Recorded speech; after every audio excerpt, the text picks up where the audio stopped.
খুবই মজার একটা ভর্তা। উম আম কুচি করে নিয়েছি, ড্রাগন কুচি করে নিয়েছি, ধনিয়া পাতা কুচি করেছি, আর কাঁচামরিচ। তারপর একটু লবণ দিলাম, একটু মরিচের গুঁড়া, একটু সরিষার তেল, তারপরে এই তো দেন মাখিয়ে নিলাম। আর খুব মজা হয়েছিল খেতে।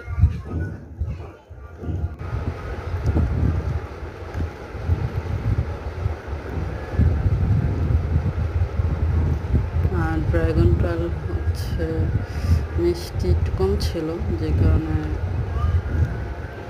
এটা মাখানোর পরে আরো অনেক ভালো লাগছে।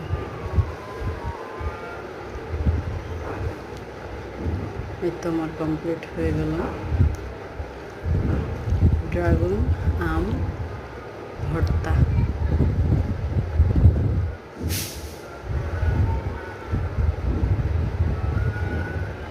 একটা নতুন খাবার ট্রাই করতে অসুবিধা কি?